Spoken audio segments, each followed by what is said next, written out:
Untuk membuktikannya, Tansan pun mengeluarkan salah satu dari puluhan senjata tersembunyi buatannya, lalu menembakkannya ke dinding bangunan klan Yu yang sudah teruji sulit dihancurkan itu. Dan sangat mengagumkan, tembakannya mampu menembus hingga melubangi dengan sempurna dinding bangunan klan Yu yang terkenal akan kekokohan bangunannya itu. Kekuatan senjata tersebut sudah bisa diandalkan dalam peperangan sesungguhnya melawan Aula Wuhun, sehingga hal itu semakin menguatkan Patrak Ninghu untuk bergabung dengan Sete Tangmen.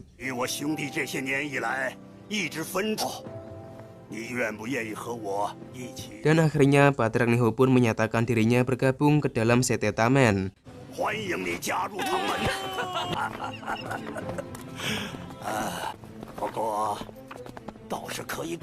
Mereka bersenang-senang bersama, dan kebetulan di saat yang sama kakak Baihe, pemimpin klan Min dengan cucunya yang bernama Bai Zhenxiang tiba untuk mengadakan roni bersama 4 klan. Kedatangannya lebih awal dari yang diperkirakan, dan mereka pun melanjutkan makan bersama. Di situ kakak Baihe menanyakan masuk kunjungan Patrak Yazan ke kediaman klan Yu, karena sebelumnya ia sempat menjumpai pemimpin gajah armor ini saat di perjalanan. Patrak Ninghu pun menjawab kedatangan Patrak Yazan atas nama Aula Wuhun untuk mengajaknya bergabung dengan Sete Gajah Armor, namun ia menolaknya dengan lantang. Dulu setelah terpecah dengan Sete Hautian, keempat klan itu harus berjuang sendirian mati-matian mempertahankan klannya dari ancaman yang dapat menghancurkan ketahanan klan, sehingga pertemuan 4 klan tersebut bertujuan untuk kembali memperkuat persatuan. Kakek Tatan pun memperkenalkan Tansan kepada kakek Baihe. Dia menyebut Tansan pemuda yang sangat berbakat, dikenal banyak orang karena kehebatan senjata hasil inovasinya, yang saat itu menyelamatkan Sete Tujuh Warta dari serangan Aula Wuhun. Kakek Tatan pun menjelaskan senjata panah dewa buatan Tansan itu sangat cocok untuk melengkapi kemampuan klan Li yang hebat dalam hal kecepatan, tapi tidak dengan keahlian serangannya. Sehingga dengan bantuan senjata tersebut diharapkan pertahanan klan Min akan semakin kuat. Dia juga menambahkan bahwa kemampuan senjata tersebut sangatlah kuat, bahkan bisa menembus ahli jiwa tipe pertahanan berlevel 40. Dan Patrak Ninghu pun menegaskan kalau dirinya sudah membuktikan kebenarannya. Mendengar itu, Chen Xiang pun meyakini senjata itulah yang telah melubangi dinding pintu masuk rumah Patrak Ninghu. Patrak Ninghu pun membenarkannya, dan itu membuat mereka yang baru mengetahuinya merasa terheran-heran. Mengingat apapun yang dibangun klan Yu dipercaya mempunyai kualitas di atas rata-rata, tapi senjata buatan Tansan mampu menembusnya. Senjata itu sangat menarik bagi kakek Baihe, karena saat ini klannya tidak hanya mengandalkan kecepatan, tapi juga sesuatu yang mempunyai kemampuan untuk menyerang dan bertahan. Dan senjata itulah yang sangat cocok baginya, sehingga ia pun langsung membelinya. Tansan pun mengatakan harganya, namun uang yang kakek Baihe bawa ternyata belum cukup. Beliau pun menawar dan membayar sebagian dari harga, sementara kekurangannya akan dilunasinya nanti. Namun tawaran kakek Baihe ternyata tidak sesuai dengan harga yang Tansan berikan. Tansan tetap menganggap hal itu sebagai bisnis. Kakek Tatan pun membantu Tansan dengan meyakinkan bahwa harga yang Tansan berikan itu hampir sama dengan biaya produksinya. Dan seharusnya kakek Baihe tidak lagi menawarnya karena itu juga demi pertahanan klannya. Hingga akhirnya dengan kebaikan hatinya Tansan pun memberikan senjata itu secara gratis sebagai hadiah pertemuan. Namun itu terlalu berharga bagi kakek Baihe, sehingga beliau pun tidak bisa menerimanya dengan mudah. Tansan pun mempunyai cara agar kakek Baihe tertarik dengan dirinya. Dia mengajak bertaruh dengan adu kecepatan melawan Bai Zhenxiang. Jika kalah, Tansan akan memberikan senjatanya, sedangkan jika ternyata Zhenxiang yang kalah, maka kakek Baihe harus memberikan uangnya. Tentu Zhenxiang merasa tertantang, mengingat klannya mempunyai kelebihan dalam hal kecepatan. Dan aturannya Zhenxiang dinyatakan sebagai pemenang selama bisa menyentuh bagian manapun tubuh Tansan, dengan satu dupa sebagai waktunya. Patrak Ninghu dan kakek Titan pun bekerja sama membujuk kakek Baihe agar mau bergabung ke dalam Sete Tangmen bersama mereka, karena Tansan yang mereka lihat bukan seorang pemuda biasa. Tansan mendirikan Sete Tangmen untuk mempersiapkan kekuatan bertarung melawan Aula Wuhun. Tapi sebelum itu, kakek Baihe akan menyaksikan seberapa hebatnya kemampuan yang Tansan miliki. Kecepatan Chen Xiang memanglah luar biasa, namun Tansan yang dihadapi juga tak mau kalah dalam hal kecepatan. Dan untuk sementara dia berhasil mengimbangi kecepatannya. Chen Xiang pun merasa kecepatan gerakan yang ia keluarkan belumlah cukup, sehingga ia mengeluarkan roh bela diri burung ekor tajam yang dikenal sebagai burung tercepat saat terbang. Tansan menghindarinya dengan kemampuan mata ungu yang dilanjutkan dengan keahlian terbang cepat menggunakan tulang jiwa kaki kanan kaisar. Saking cepatnya, mereka yang menyaksikan itu hanya bisa melihat Tansan dan Chen Xiang bagaikan sekelibatan cahaya.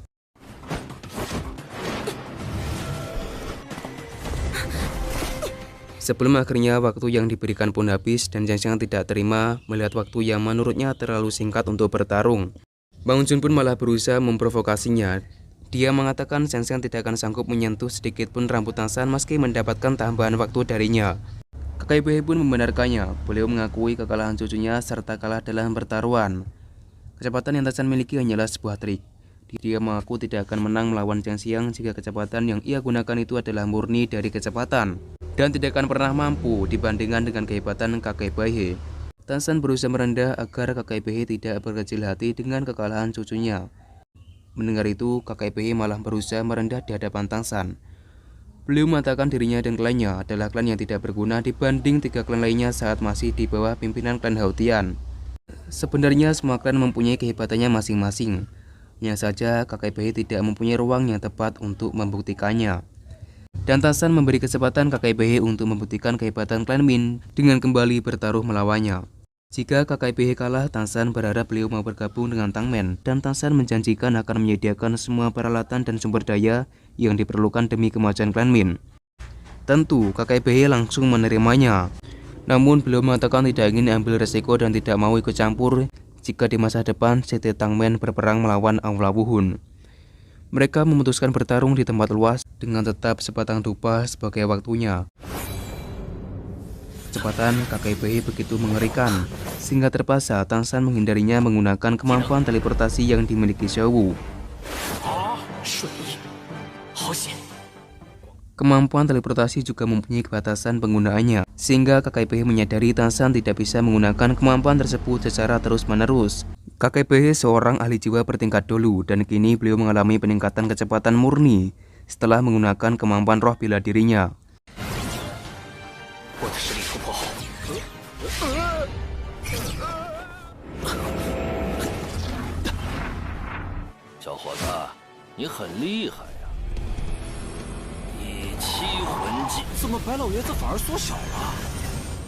Kemudian beliau akan menekan Tan San menggunakan teknik tubuh sejati roh bela diri, sehingga beliau pun mengizinkan Tan San memperlihatkan kemampuan senjata tersembunyinya. Bagaikan kelihatan cahaya, kakek Behe mengajar Tan San dan ia mulai meluncurkan senjata tersembunyi untuk membedakan tubuh asli kakek Behe. Tiba-tiba kakek Behe menghilang entah kemana.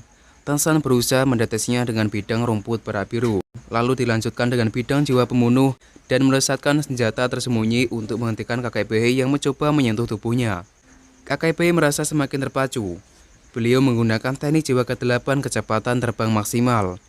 Beliau mengkloning tubuhnya dan setiap kloningan itu bisa berubah menjadi tubuh asli semaunya, sehingga Tan San semakin dibuat bingung untuk membedakan tubuh aslinya. Dan ini menjadi bukti kehebatan Tan San. Terlihat dia mampu mengimbangi kecepatan ekstrim dari seorang dolu. Dengan mata ungunya, Tan San yakin tebakannya akan benar. Dia menembakkan senjatanya, namun ternyata dugaannya salah. Dan apesnya peluru senjata itu malah mengarah ke Zhang Xiang yang tengah berbincang dengan Bang Jun. Dengan cepat Bang Jun pun menyelamatkannya meski harus menjatuhkan diri. Dan beruntungnya peluru itu hanya mengenai sedikit dari rambutnya. Dupa terus menyusut, kakek Behe pun semakin mengerahkan kemampuan tertinggi untuk segera menyelesaikan taruhan itu.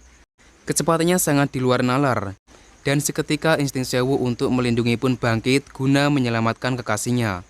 Semua pun terkejut menyaksikan perubahan yang dialami Tan San, di mana tubuh Tan San sama sekali tidak bisa disentuh. Kemampuannya sangat aneh. Tan San merasa heran karena ia sama sekali tidak menggunakan kemampuan jiwanya. Di saat bersamaan, jiwa Xiao pun menampakkan wujudnya lantas kembali ke tubuh Tan San.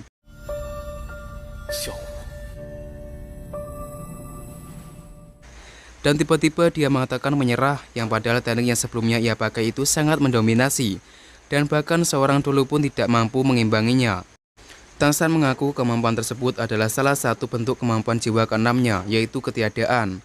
Kebal terhadap semua serangan fisik dan melemahkan serangan musuh. Namun yang ia gunakan ini bukan lagi kecepatan, sehingga kemampuan itu tidak adil digunakan untuk adu kecepatan. Dan Tan San pun mengakui kekalahannya. Kakek Behe pun juga merasa demikian. Beliau merasa kalah karena sebenarnya dia sangat memperbolehkan Tan San menggunakan kemampuan apapun untuk menghindari kecepatannya, yang saat itu berada di titik paling ekstrim. Dan itu sudah bisa dikatakan pertandingan yang adil, sehingga menurutnya beliaulah yang kalah dalam adu kekuatan tersebut. Keduanya sama-sama mempunyai kerendahan hati, dan Patra Niho pun mengatakan kepada mereka bahwa itu hanyalah pertandingan untuk mempererat persaudaraan, sehingga terlepas dari bagaimana hasilnya mereka akan tetap menjadi saudara. Lalu Patra Niho pun mengajak bernegosiasi agar KKBH mau bergabung bersama mereka ke dalam CT Tang. Kini beliau sudah mengetahui kebenaran kalau Tang San adalah putra dari Tang Hou, dan beliau juga mengakui kekuatan dan kehebatan Tang San itu. Namun untuk bergabung, kakek bayi masih terlihat mempertimbangkannya. Patra Niho pun meyakinkannya dengan mengingatkan bahwa klan kakek bayi sebenarnya mempunyai keinginan untuk menjadi kuat, dan salah satu jalannya dengan senjata tersembunyi, serta bergabung ke dalam sekte Tangmen. Sehingga tak ada lagi yang perlu ia pertimbangkan. Tapi beliau masih mempunyai kekhawatiran dengan kambing tua, sebutan pemimpin klan Po, yang mempunyai temperamen terhadap sekte Houtian. Sehingga beliau ini khawatir klan Po tak akan sudi bergabung dengan sekte Tangmen yang didirikan putra Tang Hou ini. Kakek bayi pun sangat mengenalinya. Pemimpin klan Po ini sangat keras kepala dan pastinya sangat sulit untuk meyakinkannya. Namun Tang San optimis akan bisa meyakinkan klan Po, dan dia berharap keempat klan yang pernah dipimpin klan Houtian ini akan kembali bersatu di bawah pimpinannya.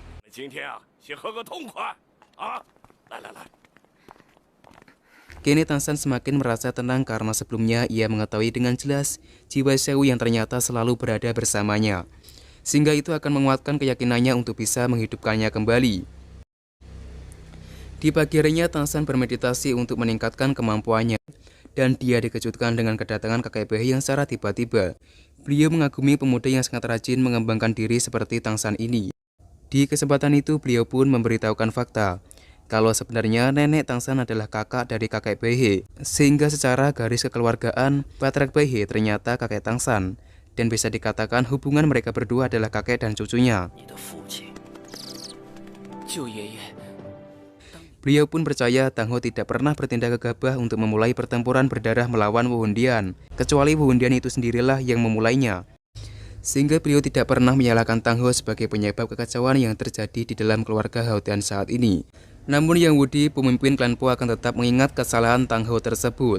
Dan ini akan menjadi kesulitan bagi Tang San untuk mendapatkan hatinya. Terlebih, klan Po mempunyai kedudukan paling terkuat di antara ketiga klan lainnya. Bahkan kekuatan klan Li, pertahanan klan Yu, serta kecepatan klan Min tidaklah sanggup untuk menahan serangan dari pemimpin klan Po ini. Ditambah lagi dengan keterampilannya dalam hal obat-obatan. Pemimpin klan Po ini sangat tergila-gila dengan obat-obatan, sehingga untuk bisa meyakinkannya, Tang San juga harus membujuknya dengan obat-obatan. Lalu kakek Bei memberikan Tang San sebuah kotak yang beliau sebut harta pusaka. Beliau selalu menyembunyikannya karena takut sampai ketahuan dan direbut Yang Wudi. Dan setelah dibuka, ternyata kotak itu berisi Raja Ginseng tingkat 9 berusia 10.000 tahun, yang kebetulan merupakan harta sangat berharga dan langka, yang selama ini ia cari untuk membangkitkan kembali tubuh Xiao Wu. Kakek Baihe memberikan itu sebagai hadiah pertemuannya dengan Tang San. Dan sebelum pergi, beliau mengatakan mempercayakan masa depan klan Min di tangan Tang San.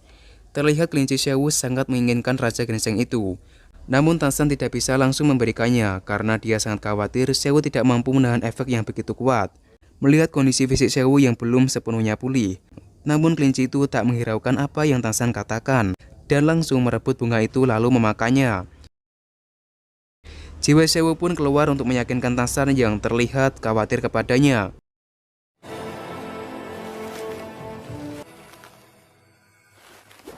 Setelah itu kakek Titan pun memintanya untuk segera menemui klan Po yang baru saja tiba.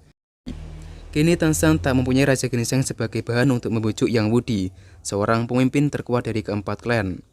Sehingga satu-satunya cara untuk bisa membujuknya adalah kekuatan. Kakek Titan pun akan memperkenalkan Tang San kepada Patrak Wudi. Namun dia tidak ingin orang asing yang tidak ia kenali berada di ruangan itu, karena kedatangannya juga untuk membicarakan suatu hal penting yang sangat rahasia. Patrak Niho pun memarahinya karena selalu terlihat keras kepala. Karena tentunya yang diajak Patrak Titan bukanlah orang asing yang seperti yang Wudi kira. Patrak Niho pun mempertanyakan apa yang sebenarnya yang Wudi pikirkan. Melihat wajahnya yang sangat murung, tidak memperlihatkan sedikit pun rasa bahagia, padahal sedang bertemu dengan semua sahabatnya. Dan ternyata dia tidak bisa bahagia karena sebelumnya Aula Wuhun dengan mengutus Sekte Gajah mendatangi klan Po untuk menyuruhnya bergabung ke dalam Sekte Gajah Armor dan mengancam akan menghancurkan klan Po jika ia menolaknya. Dengan tegas Yang Wudi pun meminta mereka semua yang telah ia anggap saudara bersatu untuk mendirikan sekte baru. guna memperkuat persatuan dan bersiap berperang melawan Aula Wuhun. Tentu mereka semua hanya menanggapinya dengan tertawa terbahak-bahak, karena kebetulan apa yang Yawu dipikirkan sama dengan apa yang mereka semua rencanakan. Patriark Titan mengatakan pertemuan mereka ini tak hanya untuk reuni, tapi juga membahas pembentukan CT baru untuk memperkuat 4 klan guna melawan kekejaman Aula Wuhun. Yang Wudi pun sangat bahagia mendengar rencana tersebut. Dia pun menyarankan CT baru yang akan didirikan berpusat di ibu kota Xinglou, karena menurutnya pengaruh Aula Wuhun tidak terlalu kuat di Kekaisaran Xinglou, dan ia menjanjikan akan menanggung kehidupan 3 klan lainnya. Namun kakek Titan tidak menyetujui sarannya karena klannya tidak terlalu akrab dengan Kekaisaran Xinglou, dan beliau mengatakan sudah membahasnya dengan kakek Behe dan Nihou, di mana CT yang akan mereka dirikan akan berpusat di Kekaisaran Tiandou. Keputusan itu sangat bertolak belakang dengan klan Po, sebab semua pusat bisnis yang dimiliki klan Po berada di ibu kota Xinglou. Namun tak ada yang perlu dikhawatirkan karena Patriark Titan pun sudah menjamin semua kebutuhan untuk CT baru mereka. Kakek Titan pun menyebutkan CT yang akan mereka dirikan bernama Tangmen, dan beliau memperkenalkan Tangshan sebagai pemimpin CT Tangmen tersebut. Yang Wudi terlihat emosi mengetahuinya, ia sangat meragukan kemampuan Tangshan, dan ia menganggap mereka semua sedang bercanda. Kakek Titan pun menegaskan bahwa Tangshan yang ia lihat bukanlah orang sembarangan, karena selain dia pemimpin CT Tangmen, Tangshan juga seorang putra dari Tang Hou, alias tuan muda dari CT Haotian. Dia semakin kecewa mengetahui itu, dan memutuskan meninggalkan mereka semua. Kakek Behe pun berusaha menjelaskannya. Tapi kekecewaan Yang Wudi kepada CT Haotian tidak bisa hilang begitu saja. Dia sangat marah mengetahui semua sahabatnya berkompromi dengan putra dari Tang Hou. Tangshan pun angkat bicara, tapi Yang Wudi ini sangat keras kepala. Dia tidak mengizinkan Tangshan berbicara dan malah mengancam akan membunuhnya dengan 5 kali gerakan saja.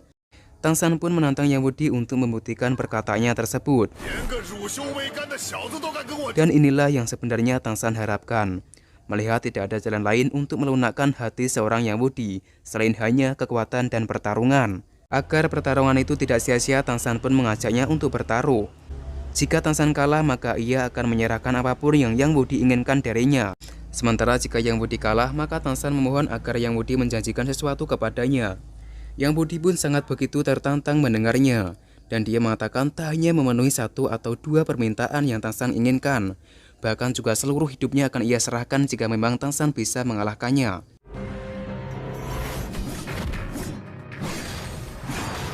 Dia seorang dulu berlevel 82 tipe serangan, sementara Tangshan hanya memperlihatkan senjata roh rumput perak birunya. Tapi hal itu sudah membuat Yang Wudi terheran-heran karena Tangshan juga mengeluarkan cincin merah 100.000 tahun. Bahkan ia juga mengeluarkan tulang jiwa eksternal laba-laba, dan itu hanya beberapa kemampuan yang ia perlihatkan, karena sebenarnya Tangshan masih mempunyai puluhan kemampuan mengerikan yang sengaja ia rahasiakan. Tangshan menghentikan serangan pertama Yang Wudi dengan mengurungnya di dalam penjara rumput. Namun semua upaya pertahanan dengan rumput perak biru belum mampu mengatasi keganasan serangan Yang Wudi.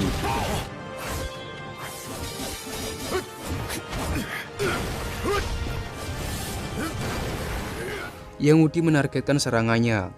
Beruntung senjatanya meleset dan sedikit melukai Tangshan.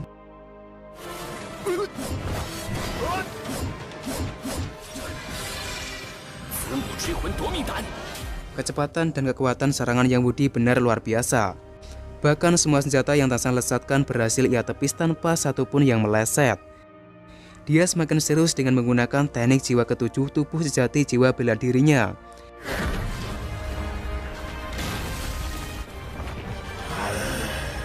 Tangshan pun melancarkan serangan tombak kaisar perak biru, tapi lagi-lagi Yang Wudi berhasil membendungnya dengan mudah. Sedikit peluang kemenangan untuk Tangshan. Yang Wudi adalah lawan yang sangat sulit untuk ia hadapi. Dia meluncur dan mengerahkan ujung tombaknya ke depan. Tangshan pun berusaha membendungnya dengan kekuatan jiwa pembunuh sekaligus senjata palu Haotian. Di saat yang sama ia juga mengeluarkan tubuh keemasan yang tidak terkalahkan. Namun serangan memusat itu sangatlah kuat. Bahkan kemampuan unggulan Sewu itu pun tak sanggup menahannya. Tubuh Tangshan tertusuk tombak Yang Wudi sampai tertancap ke dinding. Meski Tangshan sudah berusaha menahannya, jiwa Sewu ini sangat kuat dan berusaha berontak keluar tidak terima melihat kekasihnya tersakiti. " 」 . 」 . 」 . 」 . 」 . 」 . 」 . 」 . 」 . 」 . 」 . 」 . 」 . 」 . 」 . 」 . 」 . 」 . 」 . 」 . 」 . 」 。 . 」 。 . 」 。 . 」 。 . 」 。 . 」 。 . Terlihat mereka semuanya bisa menyaksikan itu dengan penuh rasa ketakutan. Karena meski tidak terlihat, jiwa Sewu itu sangat brutal melancarkan serangannya.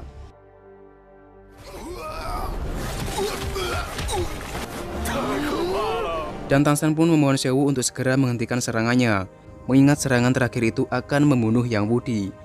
Beruntungnya Sewu masih mempunyai rasa belas kasihan. Dia melempar Yang Wudi lalu menyelamatkan Tang San.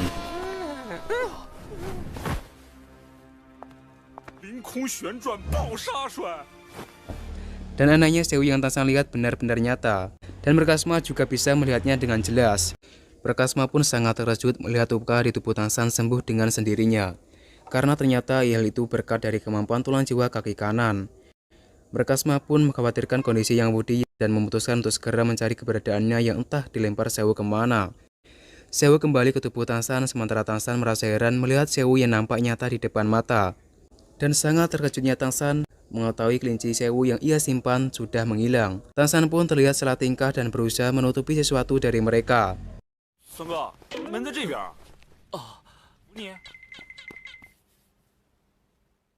Di saat ia mengeceknya kembali, ternyata kelinci Sewu masih berada di dalam kantongnya. Ia pun berusaha memahaminya karena sebelumnya kelinci itu sempat menghilang dari kantong itu.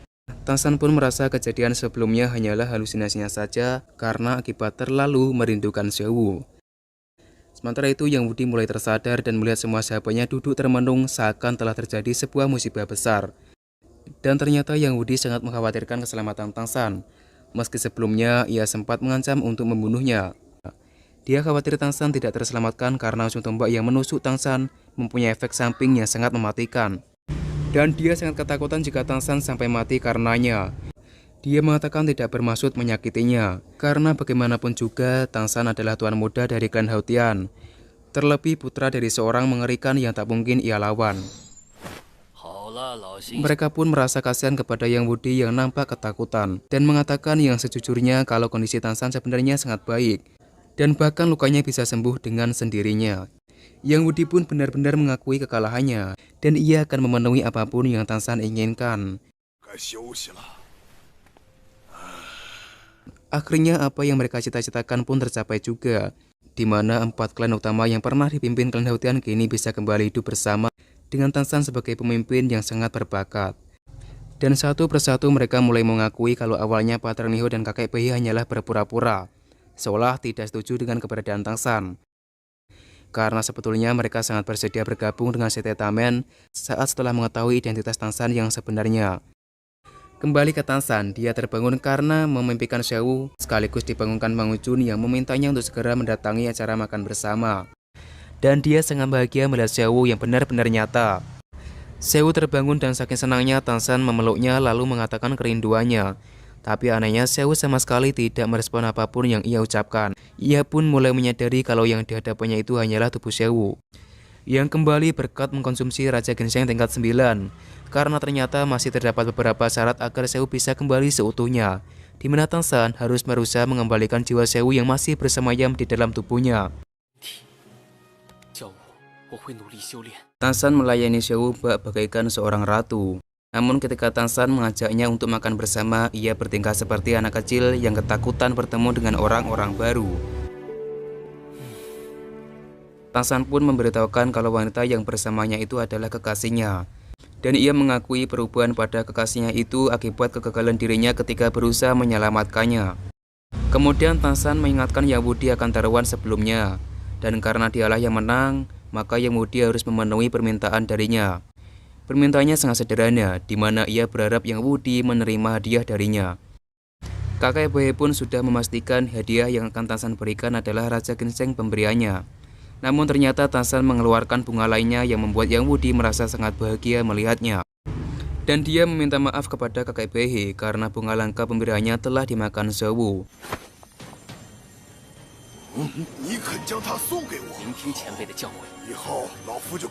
Yang Wudi pun terlihat tidak menyangka sampai terlinang air mata karena sangat bahagia. Tang San memberikannya hadiah yang kebetulan sangat ia impi-impikan.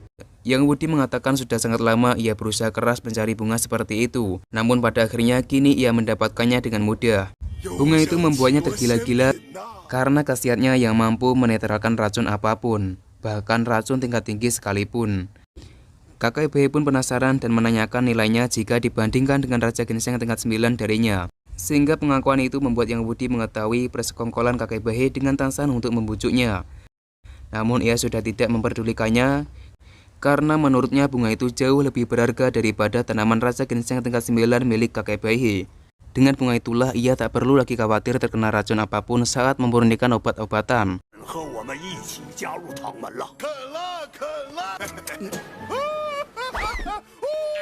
Hingga Yang Wudi pun mengatakan sangat bersedia bergabung ke Setetampen bersama mereka.